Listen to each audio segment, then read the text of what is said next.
This woman's story of holistic healing inspired a movement, but would her secrets reveal a different reality? This is the Belle Gibson story.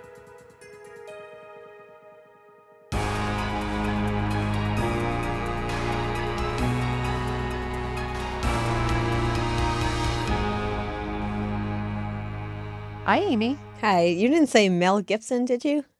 No, and do you know how long it took me to realize that was not the same? Because I said the name a bunch of times and then went, oh, yeah, no, it is Belle Gibson, not Mel Gibson. I've never heard this story, and I don't even know what you're alluding to in your intro, so. Oh, well, that's even better. Well, first of all, this episode airs on April Fool's Day. So I would say happy April Fool's. You've actually tried to get me a few times with tricks on April Fool's Day. I think Yeah. you got me once or twice, but now I know you and I know your tricks and they're I'm not. big on April Fools. I almost always call know. my parents and tell them I'm pregnant just for fun. I That's think I might have amazing. done that to you before. I don't remember what I did, but yeah. You've done a couple things. Like I definitely, like you Yeah. fake canceled one of our trips and I was like so disappointed, Oh, you I know. remember that, yeah. Yeah. But I don't fall I'm for it gonna get you. anymore. Nope, I'll think of a way to get you. You can't because I'm waiting for it on April Okay. Fool's, just so you know. Okay. In searching for a perfect April Fool's Day episode, our listeners suggested this case. Well, I would say maybe they suggested what I thought was the perfect case. And even though some might say there's a hoax involved here, I was reminded as I researched this case that not all hoaxes are funny. In fact, some of them are malicious and have harmful consequences, and those are the ones we often see in our line of work. Mm-hmm. But before we get to the details of this malicious case, let me introduce Belle. Annabelle Natalie Gibson was born in 1991 in Tasmania, Australia, and was subsequently raised in Brisbane with her younger brother and her mother, Natalie. Though much was unknown about her early years, Annabelle, who went by Belle, alluded to having a traumatic childhood. Her mother suffered from multiple sclerosis, and without a father, Belle claimed that she had to care for her mother and her brother, as her younger brother, Nick, she said, was autistic and also required a lot of help. So Belle said that she was really responsible for everything in the household, and that it was a very hard time in her life. And Belle left home at just age 12 to live with a family friend. She also went on to drop out of high school in the 10th grade. Just a few years later, in 2009, Belle moved across the country to Perth, Australia, where she took a job working in medical claims for a brief time before moving again and settling this time in Melbourne. And it was in Melbourne, Australia, that Belle began a relationship with a man named Nathan Corbett. Before long, though, at just 18 years old, Belle was pregnant. And Belle was not about to let a traumatic childhood or lack of formal education slow her down. She had big hopes for her future, and they began with her new family. In 2011, Nathan and Belle welcomed a son named Oliver. I love that name, by the way. Yeah, it's cute. That was Ollie. on my list. It was on my list if we had a boy. Oh. And while Belle was ecstatic about Oliver, she was about to be in for a tough time. Were they married, these two, or are they in a committed relationship? Committed relationship. Okay. But as I was just about to say, Okay. it didn't last very long. When Oliver was just 1 year old, Belle and Nathan separated. And though they would remain friends, Belle posted on Instagram about something even more tragic in her life. Under the username @HealingBelle, Belle shared that she'd been recently diagnosed with malignant terminal brain cancer. Now, despite such an awful prognosis, she intended to beat it, but she did not want to do it the traditional way. So Belle posted that while she began chemotherapy and other traditional treatment, she quit after just a couple of months, opting instead to treat her cancer with healthy organic foods, exercise, and just an overall healthy lifestyle. I don't know if this will give anything away, but was it confirmed that she was actually sick? Not at that time. Not at that time. Okay. Mm-hmm. Because you know what I'm thinking of. It sounds a lot like... Yes. Okay. For now, though, Belle's posts, they included photos of beautiful meals. She was very good. It looked like she was a great cook and also had a sense of style and aesthetic. And she made these meals using superfoods free of refined sugars and veggie heavy, but they still look delicious. So Mhm. just for some examples, she featured these veggie bowls, soba noodle salads, sweet potato brownies, zucchini pasta and pesto. She had these almond vanilla oat smoothies and a lot more. So very healthy, but also seemingly just like yummy combinations of food. Her approach made eating well look great, and she posted these beautiful foods along with selfies where she appeared healthy and happy despite having cancer. Did she have a Um, lot of followers? well, she amassed about 200,000 followers in Oh, just a year with her wellness journey posts. okay. So she had a lot of followers then, I'd say. Yeah, and very quickly. She was getting so much great feedback as well that she decided to take her message to the marketplace. I don't know if that was her plan at first, but she approached a few developers who created an app for her. And in 2013, Belle Gibson launched her wellness app. It was called The Whole Pantry. I feel like I've heard of that. Was that also here or was it just in Australia? The app was on it was an Apple app, so, Okay. that would have been, everywhere. So yeah, you might have heard of it, and it featured healthy plant-based recipes, along with shopping lists for building a healthy pantry and a conversion tool. Apple loved the app, and they selected it as one of the first for the Apple Watch as well. Don't you have an Apple Watch? I do. Oh, you're Yes. wearing it. Okay, so I Always. don't I don't really get it. I don't have an Apple I Watch, don't so I know don't how you know. live without one. I love my Apple Watch. I can't wear any jewelry on my skin. I'm allergic to I don't know how, but every It's not piece jewelry though. Oh, I guess it's yeah.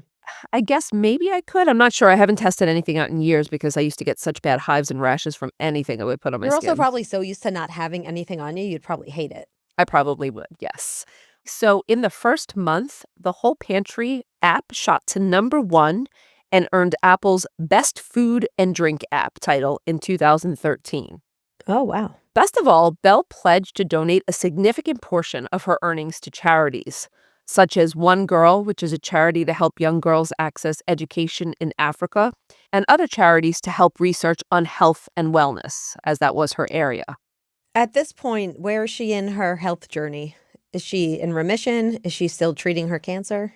Well, she was treating it, so I don't know if there are, like, signs of remission. She was treating it again through on her alternate treatment, But she path. wasn't ill, like, she wasn't presenting as No, sick. she wasn't presenting Okay. as ill at this time. She was presenting actually as quite healthy. Mhm. Belle also held fundraising events for these charities as well, and through these events, she made new friends and found a real community.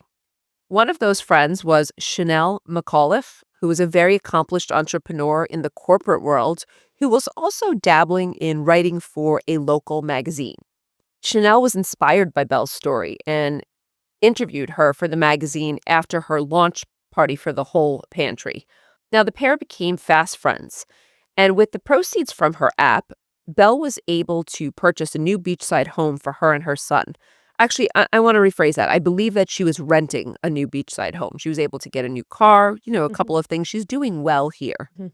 With a burgeoning career, new friends, a new home, and even a new love interest, it seemed that Belle's star was on the rise and was about to soar even further. The world was so taken with Belle and her app that Penguin Books signed a book deal with her for a cookbook titled The Whole Pantry. It contained 80 recipes aimed at healing and nourishing the body the more natural way through plant-based recipes free of refined sugars. The book's description also discussed Belle's journey of healing her cancer the more natural and sustainable way than traditional medicine allowed. And throughout the book, she described the moment she would never forget, hearing her initial cancer diagnosis, with the doctor telling her that she had malignant cancer and that she was dying, along with Belle's determination to beat it the natural way in response.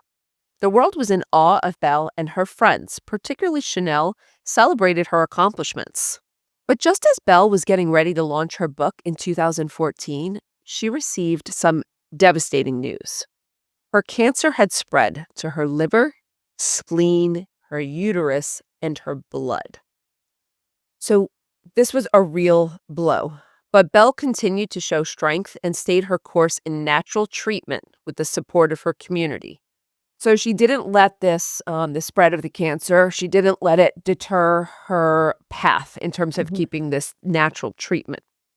She went ahead with a birthday party at her home for her son, Oliver, now 4 years old. But at this party, something pretty terrible happened.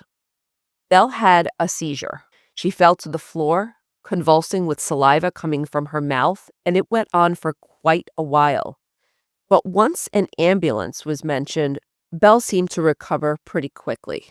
She didn't want to be treated by westernized medicine. She was adamant that she would only treat herself the natural way. According to her friend Chanel, though, something didn't seem right about that seizure. The way Chanel said it was that it had been so violent one minute and over in an instant, with Belle seemingly unaffected. After this, Chanel began to feel there were other parts of Belle's condition that didn't quite make sense to her. While Belle's cancer had spread to basically her whole body, Belle still seemed so well. She looked so healthy. Her hair and skin were very luscious. She was put together. She was very strong physically. And though Belle claimed that this was thanks to her diet and healthy lifestyle, Chanel knew the Belle behind the Instagram channel, and it was very different, or somewhat different, than how she portrayed herself. So Belle drank alcohol and visited tanning salons, which Chanel thought was a little bit odd for someone with cancer who claimed a complete healthy lifestyle and natural lifestyle. Yeah, I would say that doesn't really go in line with a healthy lifestyle. I'm not judging. No, I'm I just understand. saying. But and Yeah. I don't think Chanel was. She was just thinking it doesn't comport with what she's actually Yeah. saying online. Some things were adding up for Chanel, and she decided that she would confront her friend. So the night before Belle's October 2014 book launch, Chanel went to Belle's home late in the evening. She asked Belle point blank if Belle really had cancer. And when Belle got defensive, Chanel asked for proof of her diagnosis, requesting any medical document that would just confirm this diagnosis. Belle's response, she said that she didn't keep those documents in the house due to their negative energy. So Chanel challenged her to provide the name of the doctor at the hospital where she Mhm. received her diagnosis, because initially she received a diagnosis, she said, and refused chemotherapy. Belle said in response to this that she was treated by a private doctor named Dr. Phil, who had since vanished without letting Belle know where he had gone. Sorry, Dr. Phil. She couldn't think of anything else. I thought the same thing. I'm like, Dr. Phil, really? Well, I guess maybe in Australia he's not known, so maybe like it wasn't like if I told you I was seeing a Dr. Phil, you'd be like, "Come on," right? Immediately, I would, of But course, maybe in yes. Australia he's not known. Or perhaps there's a Dr. Phil. Belle also acted faint and exhausted and said she wasn't feeling well during this face-to-face. But despite not getting a true answer from Belle, Chanel said at this point she knew that her friend was lying. Belle Gibson had fooled her, and what was worse, she'd fooled the whole world. Chanel told Belle she didn't believe her anymore, and she expected her to come clean or the truth would come out. But Belle ignored Chanel, and she put on a smile the next day as she launched her book in Australia with plans for a 2015 launch in the United States and the United Kingdom. Chanel was astounded at her brazenness, but she wasn't about to let her friend fool the world any longer. And what she explained, and think about it this way, it's not just about fooling people, but Belle was putting those people in danger who might Yeah. have had cancer and were following her health advice. Yeah. I'm assuming there was a disclaimer in her book, like a legal disclaimer that said, you know, don't follow this, go to your doctor for advice, right? So I'm assuming she covered herself legally. That might have been the case. However, there's a documentary that I watched, just so you know, and I'll reference it at the end. But in this documentary, they interviewed people who were so inspired by her cancer Yeah. journey. They had cancer too. And they went on this wellness journey Yeah, that's with her. awful. So, even if there's a disclaimer, it doesn't mean that people Yeah. aren't going to relate and they aren't going to try to find some hope, especially when you're undergoing chemotherapy and Mhm. things are so awful. Belle offered an alternative that looked really Mhm. good, healthy. Yeah. If it gave people hope, then that's fine. I have no issue with you lying to give people hope. But if people stop their chemo treatment to follow this path because of Belle, that's very problematic. Sounds like people did that. I still have Mhm. an issue with her lying, even if it's to give people hope, but I understand what Yeah. you're saying. Yeah. You're not necessarily as worried about the harm, but I Mhm. think it's harmful in every Yeah. way. So Yeah.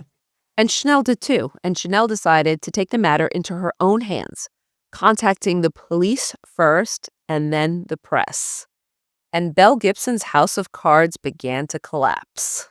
On March 8th, 2015, after receiving tips about Belle's potential fraud, journalists Bo Donnelly and Nick Toscano published an article in the newspaper The Age exposing Belle. While they couldn't prove that she'd faked cancer at this time, they were able to find proof that she'd never donated any money to charities, as she'd claimed. Okay, Ah, so this ah. is somewhat of this is financial fraud as well. I'm assuming she told people that if they bought her book, part of the proceeds would go to a She charity. said it about her app. It was her app that she claimed. She was making a Okay. lot of money off of her app and said that she was donating most of the money to these charities. And she Okay. listed the charities. She held fundraising events for them. Wow. Okay, so what happens after this article is published? Well, Belle responded quickly and publicly on Instagram, stating that this was simply a cash flow issue and that the funds were still pledged. She was still going to donate them. This was just kind of a misunderstanding. She didn't have the cash at the time. So she didn't address her illness at all. That wasn't at issue at this point. Well, not until the second article was published, which Okay. was right afterwards, within days. And this one cast serious doubt on Belle's claims of cancer, with friends and doctors speaking out about the inconsistencies in her diagnosis. You know, with this sounds exactly like Madison Russo, It minus the financial does. fraud. Yes, it does Oh no, sound I'm like sorry. that. There was financial fraud in her case, I think. Yes, there was financial Okay. fraud. Yes. Well, Belle responded this time by retaining a lawyer and scrubbing her social media. But I'll tell you, the damage was done, and by the end of March 2015, Belle Gibson's supporters had turned against her, filled with feelings of anger and betrayal and confusion. Was her book pulled off shelves too? Yes, her book would eventually be pulled off shelves. I'm Okay. not sure how quickly. Hmm. But you should know, instead of hiding, it seemed like she was hiding at first. She got a lawyer, right? And she was scrubbing her social media clean. And instead of hiding, though, Belle decided it was time to talk to the press.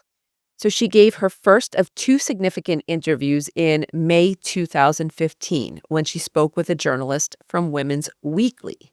This is about 2 months after the scandal broke. She had remained quiet until then. And what she said was pretty shocking. Let me guess, she doubled down. No. Oh. Even more shocking, Belle admitted that she indeed lied about having cancer. When asked why, though, she said, quote, "I'm still jumping between what I think I know and what is reality," Hmm. adding that she thought it was possible her troubled childhood contributed to what she did. So she's just trying to deflect blame. She went on to say, "I don't want forgiveness. I just think speaking out was the responsible thing to do. Above anything, I would like people to say, okay, she's human. She obviously had a big life. She's respectfully come to the table and said what she's needed to say. And now it's time for her to grow and heal." Mm, I don't know how I feel about that. Well, she didn't apologize. She No. said, "I don't want forgiveness." And I don't think that came across very well. Even, I would say, worse, though, was her second interview. She agreed to speak on air to journalist Tara Brown of 60 Minutes in exchange for $75,000. Uh, oh. That's right. The woman exposed for perpetrating a huge fraud was now selling her story in an So they don't have interesting— a law against that? There's a law here against that, right? I Or I don't only know which outlets. There okay. are laws, certainly. Some outlets do not pay, do not purchase stories. I don't know what their rules are. I do know Okay. that Tara Brown is a serious journalist and 60 Minutes, a serious outlet.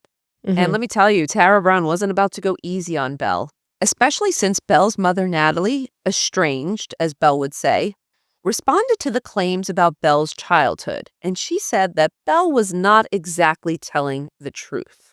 According to Natalie, who did suffer from multiple sclerosis, Belle's brother had never been diagnosed with autism, and Belle never cared for the household. Hmm. Natalie said that she worked very hard to provide a pretty good life for Belle. But there was a strain between the two, since Belle did leave home and moved in with a neighbor around age 13. Tara Brown put some hard questions to Belle, who was evasive at best during the interview and deceptive at worst. Belle wouldn't even be straight with Tara about her age when asked, even though it was an easy thing to fact check. I don't know why, but Belle was lying about her age, saying that she was 3 years older.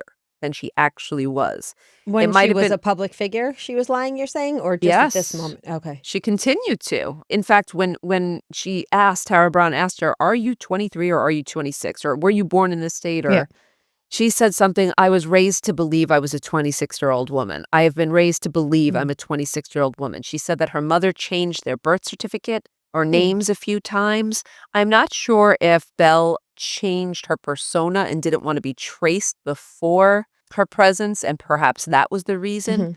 But Tara couldn't get a straight answer on that. She also asked Belle some pretty harsh yes/no questions, but Belle almost never answered with a yes, no. Instead, it was Mhm. an explanation. Mhm. Also, during this interview, her story had changed about lying about the cancer.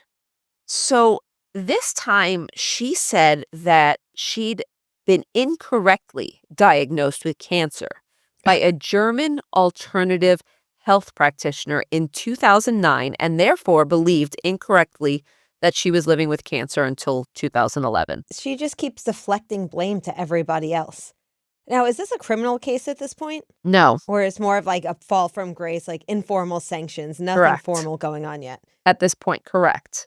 And I don't know if she's even deflecting. I think diagnosed by an alternative German health practitioner who no one could find, I'd say that's not deflection. I think that's an outright lie. Okay. I can't prove that. Mhm. But I can say with that, a frustrating interview came to an end. And instead of the truth, the public was left with confusion, more lies from Belle, and a clear lack of responsibility for the harm she had caused. Couldn't this be financial fraud given that she was telling people that she was gonna donate it or Yeah, hold that thought, okay? okay. Because I'll tell you right now, the big question then, what happens next to Belle Gibson and her Yeah. wellness empire? Mhm. Well, Belle's app was removed by Apple, and though Apple faced serious criticism for failing to vet her story, they did not suffer legal consequences. What I read was that Apple said, "Look, this wasn't a health treatment app. It was a wellness Mhm. eating app. So it was what to eat, what to drink, how to build a healthy pantry." Penguin Books, however, was another story. For failing to fact check the claims that she made in her book about her diagnosis, Penguin was fined $30,000 and had to agree to put a rigorous fact checking process into place for future authors. Mhm. I'm surprised that because this was what year? So, 2015? yeah, 2015. And what was interesting in the documentary I watched was that there seemed to be an implication that people had done a lot of press training with Belle Mhm. and were suspicious maybe about her story. There might have been some suspicions, but nobody raised the red flag. I'm just surprised that there wasn't more of a fact check going on, I'm but I very guess because surprised. but I The guess because book? it's a cookbook. Yes, um, but no, remember, I intentionally said that she detailed her health diagnosis, Throughout, yeah. hearing from the doctor. So Mhm. there should have definitely been a fact check. Penguin was in, they faced some financial fines, maybe not Mhm. enough. $30,000 doesn't strike me as very much. They pulled Belle's books from the Australian marketplace, and her book never launched in another country. But Belle also faced legal consequences, as you had asked. Her actions were found to violate the Australian Consumer Law Act, for which Belle was fined $410,000. So this is consumer law, not criminal law. Got it. So it's As like of a the civil case. correct. Uh-huh. As of the airing of this episode, Belle has not yet paid her debt, though she's been hauled into court twice for failure to pay. According to Belle, she said she doesn't have the money, and attempts to recoup the money so far have proven fruitless. I believe they actually raided her house where she lived. They tried to find assets. So I don't know that she has any of the money. What is she doing for work? Well, her partner seemed to support her. Remember, I said Okay. she had a love interest? Mhm. So she was with him, Clive Rothwell. He seemed to support her through this, and I think probably he was financially responsible. Mhm. I don't know what money she did retain, if any of it. She kept a fairly low profile following the collapse of her false empire, but she oddly popped up on social media in 2020 wearing a head wrap and claiming to be a newly accepted member of the Ethiopian Oromo tribe. What? What? Wait, what? I don't know. It was very bizarre. There was literally like this post of her, She Hmm. seems to be speaking in a different language and saying that she was adopted by this Ethiopian tribe. It was a very brief snippet. The Hmm. tribe quickly and publicly denied her claim. Oh, so it was a real tribe, but it Yes, it was a real okay. tribe, but they had not adopted her as she claimed. Then in 2023, Belle and her longtime boyfriend, Clive Rothwell, who I just mentioned, split up, which was kind of shocking because they had been together for over 10 years, and Clive had helped raise Oliver and stood by Belle after the scandal. Do we know why they separated? I don't know why they Okay. separated, no. And while little has been heard from Belle in the past few years, her story is now being featured in the Netflix series Apple Cider Vinegar. Oh, I've heard of that. That's Mhm. pretty new, right? Very new, yes. Yeah. Did you watch it? No, but what I did watch was the two-part Netflix documentary in which Belle's brother and stepfather participated, disputing many of her claims and expressing disappointment over So her lies. the documentary isn't the apple cider one? That's something else? No, the apple cider vinegar is a dramatized, version, Oh, so what is the it's documentary called? Do you know? yeah, I'll reference it at the end. Okay. I think it was, like, the hunt for the Instagram's worst con artist, something like Okay. that. I have it in the sources, which I'll Okay. list in the end. So, while there's no evidence direct evidence that anyone died due to Belle's lies, her case has sparked a broader discussion about the dangers of misinformation in the wellness industry and the need for greater scrutiny of health claim by influencers. Mhm. But in the end, Amy, a question, why would Belle do this? It's very complicated. This is very interesting for me to break down, but I want to give you a little bit more information about Belle's background just to help frame the question of why she did this. First, in the documentary, her stepfather acknowledges that his wife, Natalie, did date some very, what I think he said, not nice men in her life before he met her in 2011. And her stepfather said he still couldn't fathom why Natalie would let Belle live with a neighbor. This was apparently a male neighbor who Belle lived with. And I don't know anything more about that, and I couldn't find much more That about doesn't that. sound great. It doesn't sound great, and her stepfather acknowledged that was a very strange Yeah. turn of events. I felt like this I wondered if something traumatic didn't happen to her in the house and she had to get out.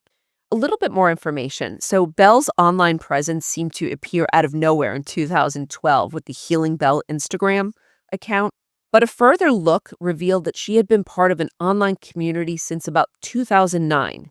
She was sharing primarily on a forum for skateboarders, and she had friends in that community for some time.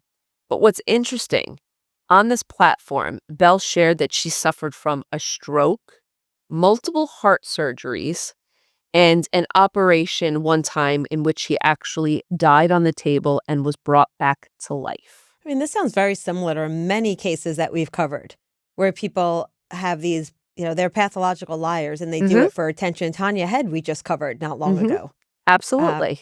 there's so many cases that as you're saying this, I'm thinking of.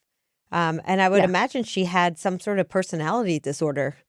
Was she ever diagnosed with anything? Not diagnosed. So I guess, yeah, we can just jump into that discussion right now. I just wanted to give you that context because it seemed like she had a history of faking or assuming Hmm. medical conditions, having some practice before she unveiled her cancer Hmm. diagnosis. I think it would be also easy to chalk this up to factitious disorder alone. Hmm. She was doing this for the attention, but it seems like it's more than that. Even with factitious disorder, certainly it's pathological. I think that you can't I don't know if Belle believes what she's saying. I'm not sure if she has convinced herself of some of this. And we've seen that in a lot of these cases, as you said, it becomes pathological. But then there's also the monetary component here.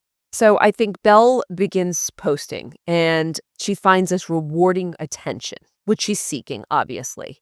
But it also becomes then for her a way to make money. So this isn't just about the attention, though I always think that attention, part of that is becomes highly addictive for the people who are doing this, just like catfishing. Hmm. But it also became an opportunity for, I guess, what you might call occupational fraud. Have you ever heard of this term before? Occupational fraud? Yeah. No, but it sounds like it's pretty self-explanatory. Yeah. So Occupational fraud was created by Donald Cressy, who was a criminologist who was a student of Edwin Sutherland's. Yeah. Sutherland, arguably one of the most influential early criminologists, he developed differential association theory, which most people or we refer to as learning theory. But Sutherland also introduced the concept of white-collar fraud around 1940 or earlier. So Cressy was a student, so he kind of took the idea of learning theory and white-collar fraud and formulated his theory that crime happens when offenders feel a lot of pressure. So there's three Isn't that components. anime? Well, he said pressure, opportunity, and they're able to rationalize it, minimizing Oh. their own behavior and justifying it. Okay, so it's an integrated theory because you have neutralization theory, right, by the rationalizations. You have a little Yes. social learning, a little bit of Yes. everything. Yes, Okay. it's a total integrated theory. Do you teach that as a theory? No, I don't usually teach Okay. it. I don't usually teach Cressy, but you know what? There are any number of theories that we could teach that Mhm. go outside the traditional ones that we go Yeah. about. So once in a while, I'll change up my theories and add Mhm. like a new perspective. But I do think that this theory also applies to Belle. Mhm. I think she was able to rationalize this a lot in her own mind or minimize her harm, that she didn't really do any harm. She has not been diagnosed with a personality disorder, but I would not be surprised if she had a personality disorder as well. Ultimately, here, Belle's story kind of shows us what happens when you mix someone who desperately craves attention with an obvious way to garner it and an ability to make a career out Mhm. of it. Yep. What were some of the effects of Belle's case? People were outraged, first of all, that Belle only faced financial consequences under consumer law and not criminal law, which I think is probably fair. However, I'd like to point out that I guess her case has had an impact in other ways. First, harsher penalties have been introduced for fraudulent health claims in Australia. So you could look at increased penalties here. I think it's made people, consumers, much more aware of health claim fraud by influencers. A couple Mhm. cases have done that, but I think they've kind of alerted the masses to be aware of what's going on, not to fall prey to some of these scams. Her case also helped increase scrutiny of platforms promoting wellness products. So there's a lot more checks in place. Penguin Books has to do, well, now they should have been fact Mhm. checking, but they have to do more fact checking. So certainly her case kind of shone a light on this issue and is Mhm. now leading, wellness apps, the wellness industry to have to scrutinize and be more diligent about that. So I think you might look at that as a positive. So I think her case in the end just demonstrates the need for the stricter accountability and Mhm. oversight. So Yep. to protect people in the wellness industry, to protect those who are already vulnerable. Why I chose this case because I was looking for a case that was a hoax in a funny way, but that's why I Mhm. said it did not turn out to be funny. So I don't think there are any because I remember in previous years because we like to do things around holidays. And when you have a true crime podcast, it's very rare that you can find something besides the one remember the Hire the Hitman one? I don't yeah, know if I but did that for April Fools, but that was the only one I can remember. Although there's still serious parts to that too, but that was the only one I can remember that was like very lighthearted and I felt like we were able to like laugh about it, right? you can, yes, definitely. You can find, I mean, I feel like there's some podcasts that do lighthearted crimes, but Mhm. I don't know. I started off with that intention, but I wound up becoming really interested in this story anyway. And then I watched the documentary and then I said, I just have Mhm. to do this case no matter what. So Yeah. in the end, we can only hope that Belle's case and its publicity have saved many potential victims from falling for other similar frauds.